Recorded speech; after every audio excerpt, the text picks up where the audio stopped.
We're now driving in St. Augustine, approaching the readout wall, which is the defensive wall around St. Augustine. This is at the Castillo di San Marcos. We're just passing it now. We're coming up to the top limits of the city of St. Augustine.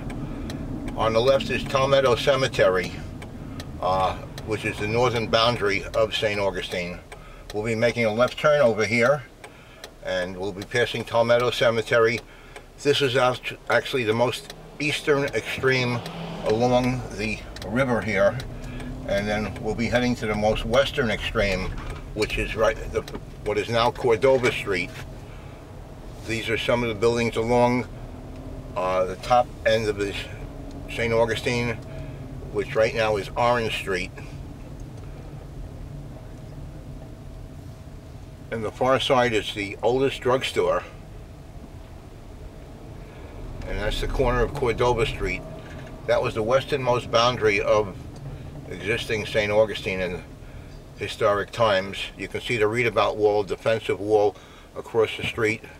That was a defensive wall that was completely encircled St. Augustine. Then from here we will be going down Cordova Street. Now you gotta remember there was a wall encircling the city over here, and up till the 1800s, the early 1800s, this is the most extreme part of the cemetery. This is the burial ground. Right now there's a lot of bed and breakfasts, inns, commercial establishments all along the street here. But this was the western extreme of the city of St. Augustine, and it was a defensive wall around it. One block to the left would be St. George Street, which is named in honor of King of Spain, King of England, St. George. I'm sorry.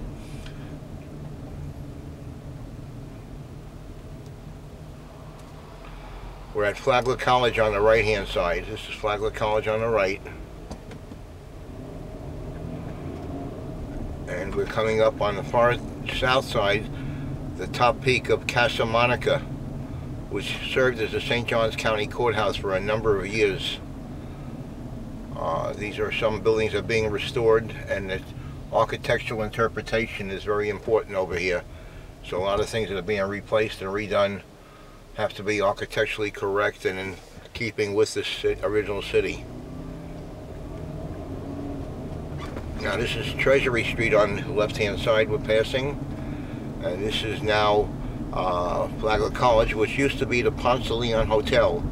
Henry Flagler came here in 1870, and he built the Ponce de Leon Hotel.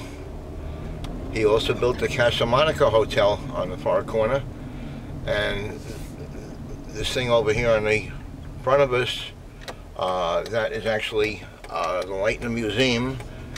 That was actually the Alcazar Hotel, and that serves as the City Hall of St. Augustine at present. There is a museum there, and we'll be passing it momentarily. Up on the far side is the Raiders Castle, which was the first concrete constructed building in St. Augustine. We're now coming down one of the adjacent streets, and this is showing you the Lightning Museum and Alcazar Hotel, which it used to be. And parts of it are open to the public as a museum. There's an admission charge. Also on the left hand side you'll see the original courtyard. There was a swimming pool in here, which is now a plaza that people can walk in now and have a few gift shops and things of that sort. We're heading south. We will be coming back. We're outside of the original boundary line of St. Augustine.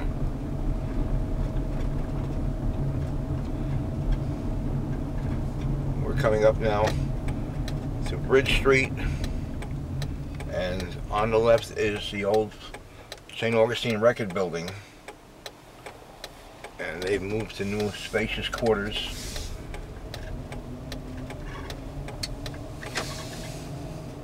And we're coming back to Cordova Street again, which was the most western boundary of the city of St. Augustine in historic times. and we'll pan over a little bit so you can get an idea of what it looks like to some degree. We will be making a right turn over here, and this is where we'll be going. I'm going to pan right into it. And this was the most western boundary of the city of St. Augustine in historic times.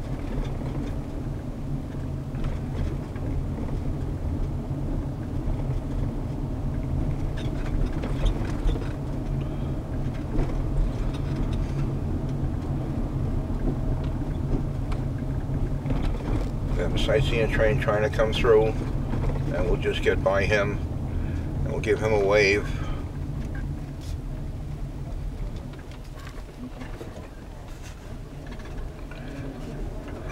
This is Maria Sanchez Lake, and this is closed waters for fishing nowadays.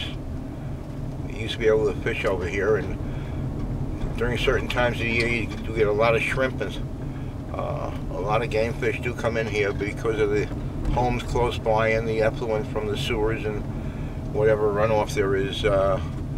They discourage fishing in this area, so the waters are closed. There's some beautiful homes over here, and it's a fairly expensive area, very affluent area. And we'll be panning these as we go by so you can get a view of some of these nicer homes. It's a very convenient area to live. And across on the other side is Lincolnville. Lincolnville was an area of about 40 to 50 acres, and the slaves that were escaped from slavery up north, because St. Augustine and Florida were free states.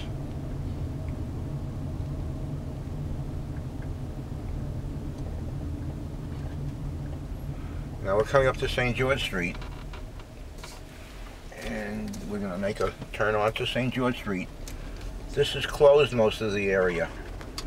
It's a one-way street the other way, and it's a walkway, a promenade, which we can't really traverse all the way through. It will be closed after we get to a certain point. It will be closed.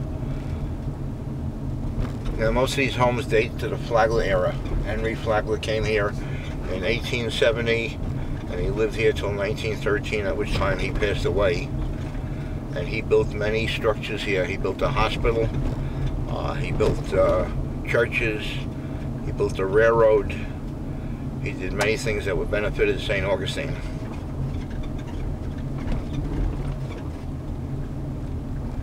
And this is St. Francis Street we're coming to now over here. And this is now the St. Francis Inn. This used to be the St. Francis Barracks up here. There's a military establishment put in by the English.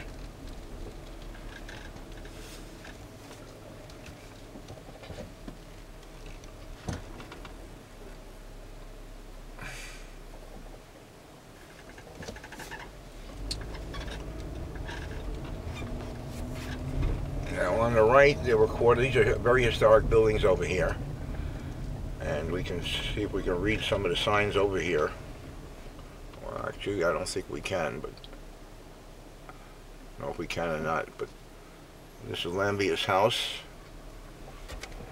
and these are other structures that are all very historic. There's the oldest house museum. St. Augustine, Florida was the headquarters of the Spanish garrison, and also the National Guard. It encompassed this entire area. So we're going to pan around here and let you get a little bit of a look. This is the oldest house museum store, and there are a number of, this is Tovar House over here on the left, and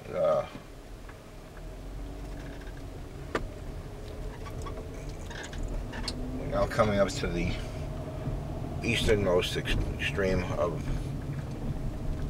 St. Augustine. This is Marine Street over here on the right. It's the headquarters of the Florida National Guard.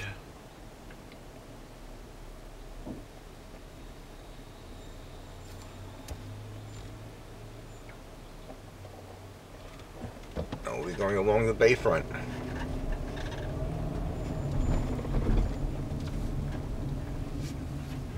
There's an open anchorage area, and off in the distance you can see the Bridge of Lions.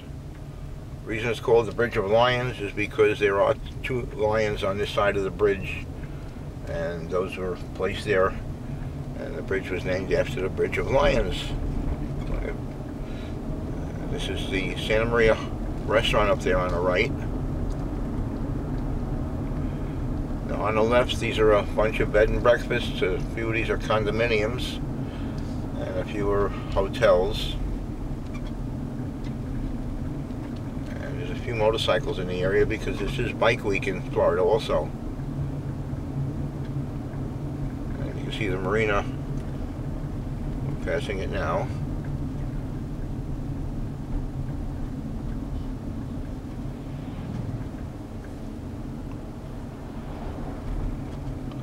There's a Fiesta Mall on the left-hand side, and it's still got A1A Ale Works and a number of shops in there. Now up ahead, just beyond the American Legion building, there's the American Legion building over there. It used to be the Munson Motor Lodge, and Martin Luther King came here, and this is where the Munson Motor Lodge was. And the owner of the Munson Motor Lodge, he took acid and threw it in the pool. They also put alligators in there because he did not want Martin Luther King swimming in his swimming pool. Now we're passing the carriage area where you can hire a carriage. And we're going to keep going north. This is the Castillo di San Marcos on the right. There is an admission charge, and you could spend about an hour to 2 hours inside the Castillo di San Marcos, looking at the structure on the gun deck, the inside, the barracks areas. There's a lot of storage areas that are very interesting. On the left there's a number of shops, and there's a pirate museum.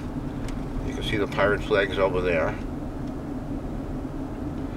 And this is a readabout wall that was a defensive wall around St. Augustine.